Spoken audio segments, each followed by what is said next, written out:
Ha abi gitmiş olsun sağ ol.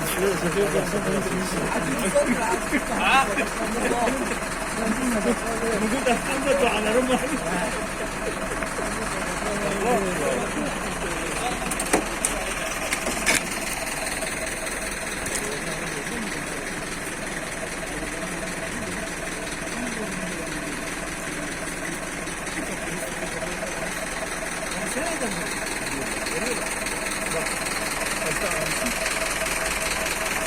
Ben aradım canım. Biz de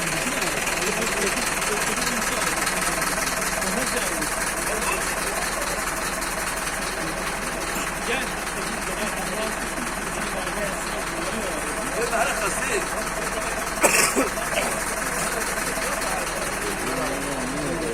Canım ambulanslı bir görüntü de çek istersen. O hasta ambulans.